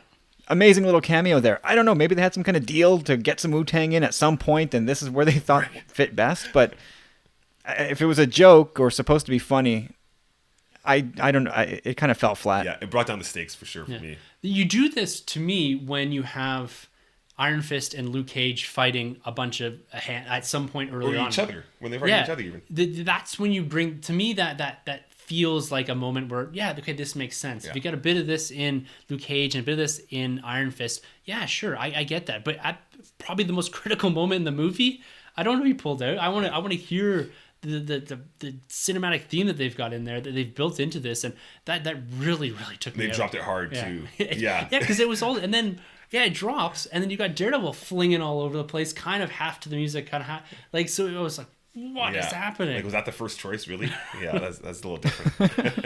bit strange. But we come to the end here. We've got what looks to be the death of Elektra and Daredevil. What he's whispered to Iron Fist is to protect my city. We get a bit of a tease of what we thought maybe could be Daredevil, but turns out to be Iron Fist, potentially taking up that protector of New York mantle.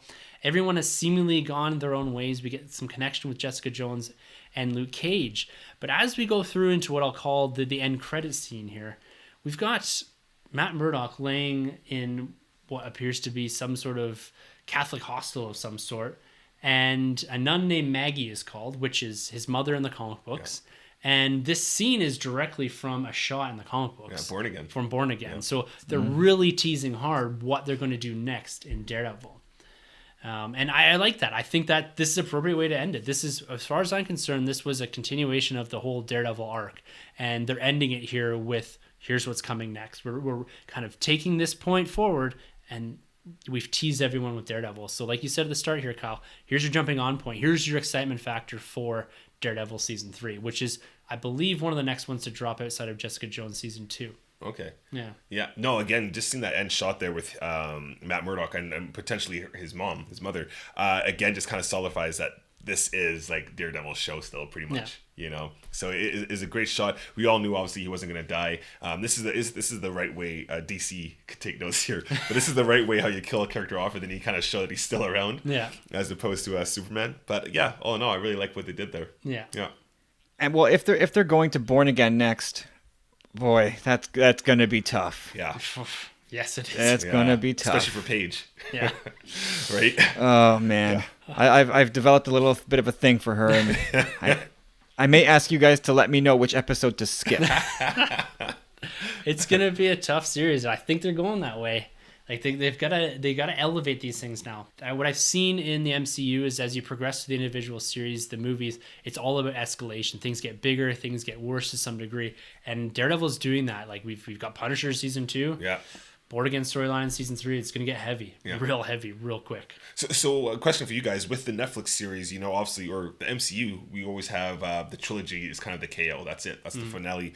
Are they going to do the same thing with the Netflix series? Do you think after Season 3 for Daredevil, that's it, and then they'll build up the other characters, get a Punisher Season 3, get a Jessica Jones Season 3, and that's the end? Because, we have the announcement now that there's a Disney stream service coming along. The Netflix rights will eventually expire. Are they going to continue doing it? Are they going to re-sign, or are they going to bring it over to the Disney stream? What are your guys' thoughts? I'm dying to know. I don't know. How far ahead into the future can you keep going with this team? Right. Like, are they going to bring them back for Defenders 2 and they're going to fight who next time?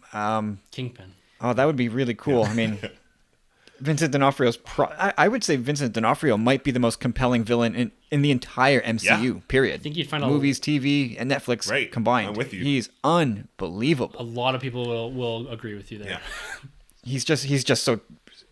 He's a giant man-child, a violent man-child. Definitely. He's a joy to watch. I don't know. Well, obviously, Disney will probably take control of this when they move to their streaming service, and they're going to need some big hook to pull over subscribers. Right. I don't think it'll be enough to say, well, look, all the stuff you used to get on Netflix is now here. Come pay us Netflix plus an extra $5. Disney always charges more. Oh yeah. They'll need some exclusive content or a promise of something big coming. Is Defenders their marquee property to do that? I guess by default at this point it is. So I'd be very interested to see how they pull this group back together to take on another huge street level threat without, again, it's tricky, right? It's like Tim said, they got to raise the stakes to a point where it feels bigger than what came before. But because, like we said at the very outset, an hour and a half ago, that everything's kind of being built in its own silo, what they do next with the Defenders can't be so big that guys like Tony Stark won't show up and just, okay, guys, listen, let the big boys handle this. You Defenders go back to the park. We'll take care of this for you. And they mop up the floor in 15 seconds flat. Yeah. One repulsor blast for Wilson Fisk. See ya. Well, yeah, or I'll just grab him by the scruff of the neck, fly 100 feet into the air with them, and just drop him. Yeah. See how easy that was? Pancake. Well, I do know from some of the reading I did before this that I believe Netflix has ordered another 70 episodes of this all-encompassing series. Universe. Okay. So that Wow. means another 6-ish seasons of whatever. Now that's going to be, I don't know if that includes the Punisher one, but yeah, Punisher 4 series, season 2 through season 3 of these, and another Defenders probably before this series comes off of the Netflix streaming service. So we'll probably see more of when this Matt Murdock story ends in Daredevil season 3. Yeah. We'll get it picked up in Defenders, and then we'll probably see from there. But being that this is more of a seasoned thing, I don't see them stopping, especially with Daredevil. If they have the content and if they continue with Charlie Cox, I think they can really push this. There's a lot of material. Like, we haven't even gotten Bullseye yet. That's true. In this universe, right? There's a lot they can do with this. And if we start talking about crossovers with different characters, there's a lot they can still do here. They've chewed through a lot of Matt Murdock's story, but there's still decades of stories there, and there's a lot of good ones that they haven't done yet. And I think that the sky's the limit with this whole series. But whether or not it's going to go to Disney, they'd be really tough for them not to yank that over. They must, especially once it expires. They'd have to bring it over to them. To their service. Like, this is they've spent the time to take their B and C list characters and now make them to something so much bigger. They spent the time, they spent the money, and they've got a forum for that now, and an audience, a following, and they have to continue with that. Like, whether or not they leave this on Netflix and then they start doing things like She-Hulk and Moon Knight and all that, Blade and Man Wolf and all that kind of stuff, and bring that element through the Disney streaming service while continuing this. Let's wait and see. There's still a lot that they can do in this Netflix world that isn't Daredevil or Jessica Jones, Luke Cage, and Iron Fist. They can add so many more elements on characters realistically we're never going to see on film. We're never going to see them in the MCU proper, I don't think.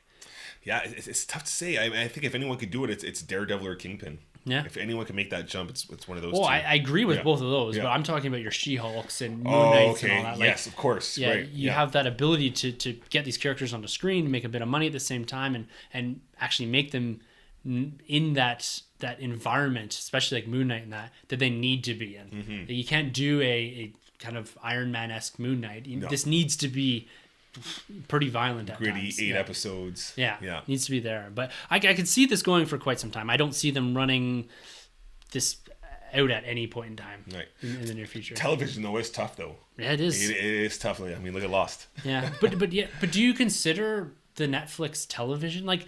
Yeah, sure, that's what you watch it on. Yeah. But for me, this is so much more of a cinematic experience, an extended cinematic experience, because it has the budget, because it has the time to develop these. I don't view these as TV shows, because to a degree, TV shows has that connotation of long, long series, short episodes, and somewhat of a lower budget, like an Agents of S.H.I.E.L.D. thing.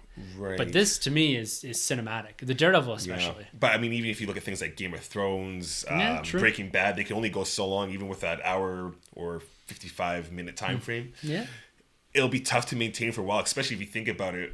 We're already at 5 seasons really now, so it'll be tough. I don't want to see it go downhill, even though we have had our moments of doubt here with Iron Fist. But They got to pull the pin when it's starting to see that coming down the other side of the hill there. Yeah.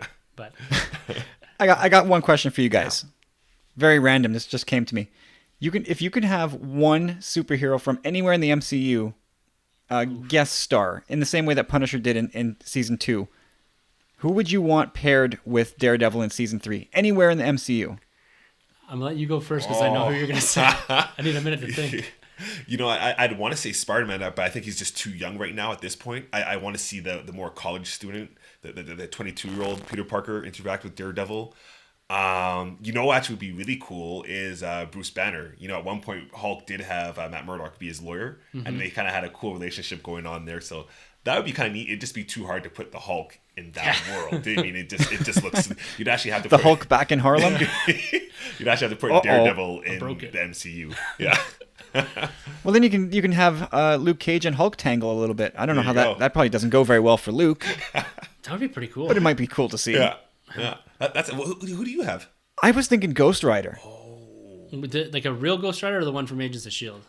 The one for me, yeah, what Danny, was that his name? I can't remember his name. It's on the tip of my Something tongue. Reyes, isn't it? Yeah. Danny Reyes? No. I don't know. Something to that effect. Something Reyes, yeah. was his last name.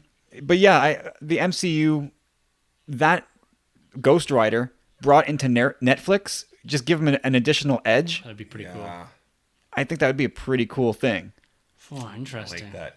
You know, I always come back to this, but I'm wondering if, because he's got the roots in New York, I'm wondering if like a Steve Rogers team up with Daredevil would be pretty cool. Is that you got Rogers revisiting his past in New York and then teaming up with, even in like a Civvies type style, with Daredevil. I think that would be pretty cool. Yeah. I love seeing Cap. Needs a lawyer to clear his name. Yeah. Well, they'd have to get on with that, right? Because isn't Chris Evans just about at the end of the line here? Yeah, you know, I always wonder about these guys because you look at Downey. He said he was done after Avengers or whatever, and he's been in 4 movies since. Yeah. I'm wondering if we're going to go to a point where they scale back a lot of these guys and they do cameos like Chris Evans did in Spider. Well, you kind of. It's not really a spoiler. Sorry. No, don't worry about it. But the smaller cameos and like what Iron Man is to Spider-Man and Homecoming too. Their roles require a lot less demanding schedules from them, and you see them pop up here and there. And I think that's where they're going with these characters, because why would Downey relinquish that? Like, he's fully embraced the idea that he is actually Iron Man, that he is Tony Stark. Like, but it's kind of funny though when you see these guys kind of want to scale back, and we've seen these guys do it like Vin Diesel before, and they try and break out and do other movies, and they bomb and they fail, and then they go right back home to like their franchise, like Iron Man and like the Fast and Furious franchise. Because I think he had like The Judge, and he tried directing or doing a couple other movies, a couple comedies, didn't work. Like that. Yeah. Didn't work, and then he came right back to Iron Man and embraced it. Yeah. Interesting. He peaked with Iron Giant. Right. All right, guys, let's wrap this whole discussion up here. I think we've gotten through the majority of this. There's a lot to this 8 hours of content, and I think we tried to synthesize this down into something that was somewhat coherent, I hope. But let's get to our recommendations here. We're going to start with you, Kyle. Do you recommend Marvel's Netflix Defenders? Absolutely. It does not. It's not without its flaws, but the criticism it got, I think, was a little bit over the top, and I would definitely say, if you know these characters really well, then what happens in the show might irk you. But if you're like me and you're not terribly familiar with these characters and you're just along for the ride, then you will enjoy this. There's no question about it.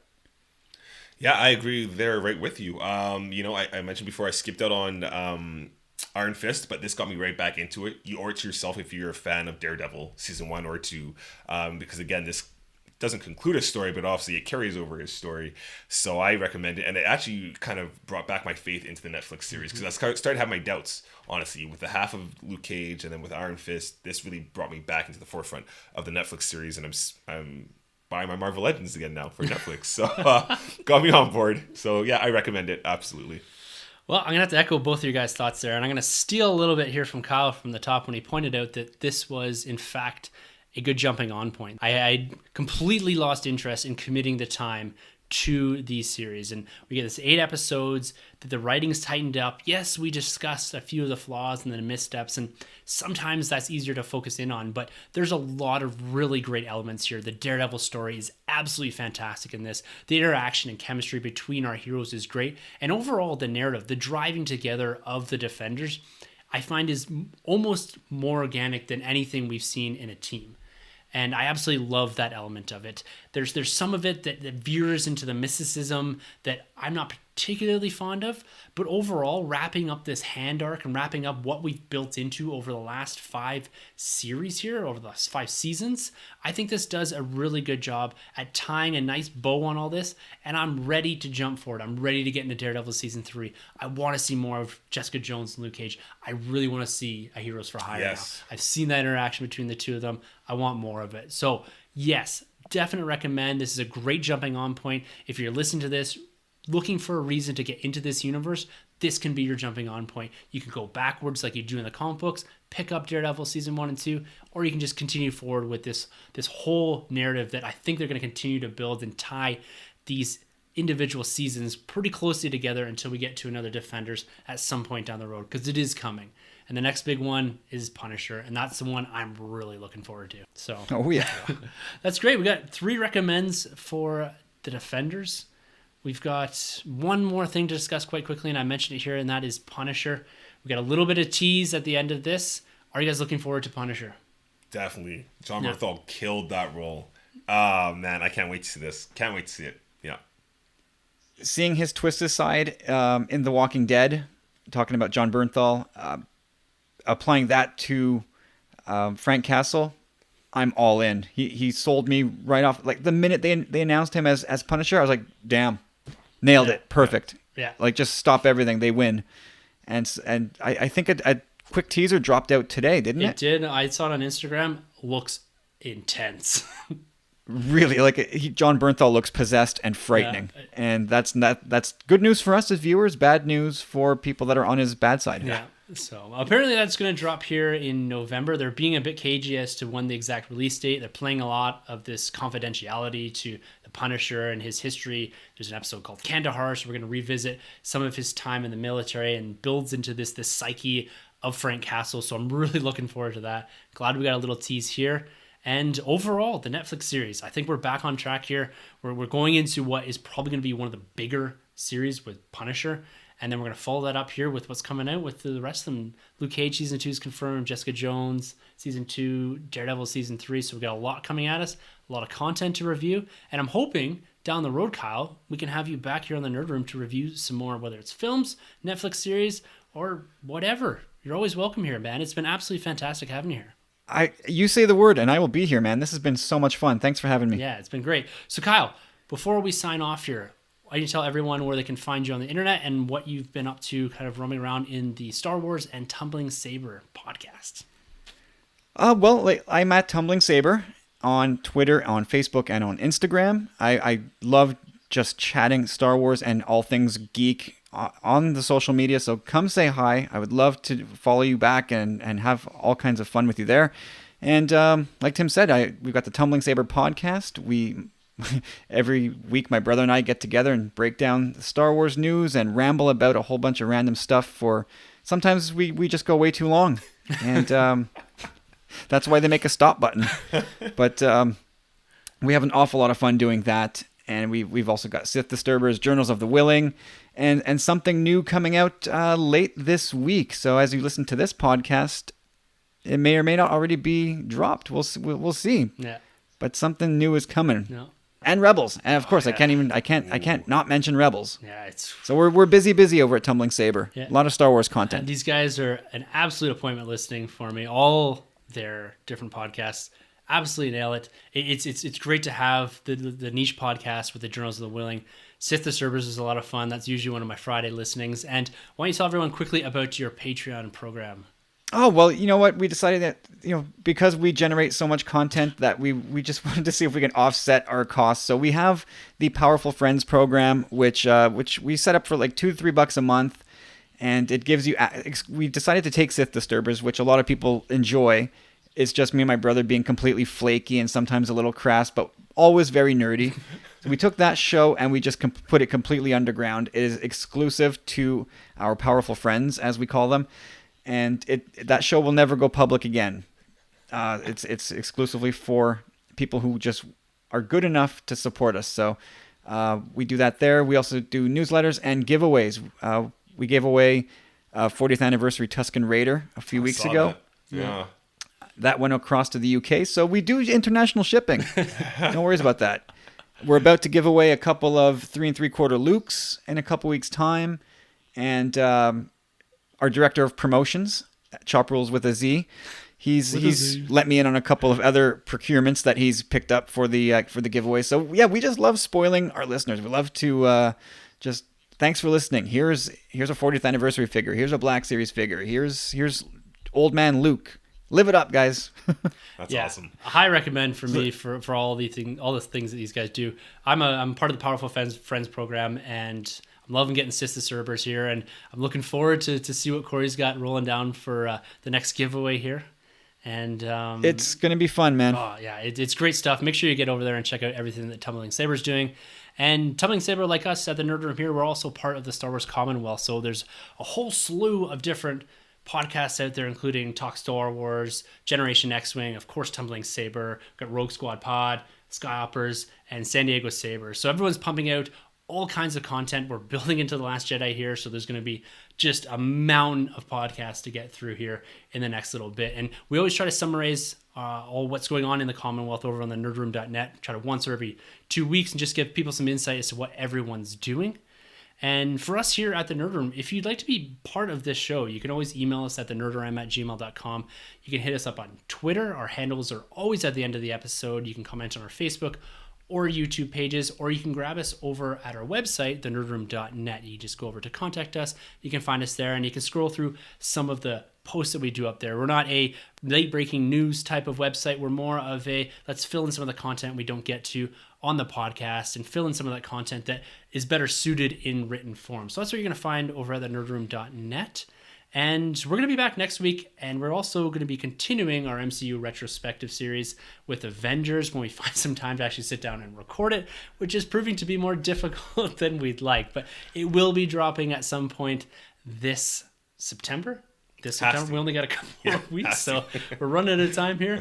And come back every Thursday where we talk comic books and movies. We're going to be discussing some of the new movies, doing some preludes. We've got Thor Ragnarok coming up here. We've got Kingsman as well. There's a lot dropping. Justice League, so I can make fun of Sanjay a bit more for the DC Extended Universe. So we got a lot of content dropping. So make sure you come back to the Nerd Room every single Thursday. Go check out Tumbling Saber every single Tuesday and Friday, and join up with their Patreon program. And again, Kyle, thank you very much for joining us here on the Nerd Room. Yeah, thanks, man. It's been a joy, man. Guys, it's been so much fun getting to actually talk with you guys for once. Yeah. It's been really, really fun. Awesome. Well, we hope to have you back sometime soon. And for the Nerd Room, I'm Tim. I'm Troy. And I'm Kyle. And thank you for entering the Nerd Room. This has been a Nerd Room podcast production. You can find our hosts, Tim, Troy, and Sanjay on Twitter at TheNerdRM, TroyTheBoy87, and SunJabby. For more content from the Nerd Room, check out thenerdroom.net. And don't forget to subscribe to the Nerd Room on iTunes, Podbean, and YouTube. Be sure to head over to StarWarsCommonwealth.com to find more podcasts in the Star Wars Commonwealth Podcast Network, including Talk Star Wars, Tumbling Saber, Generation X-Wing, Rogue Squadron Podcast, Skyhoppers Podcast, and San Diego Sabers. Follow the Star Wars Commonwealth on Twitter at SW Commonwealth and take your first steps into a larger world.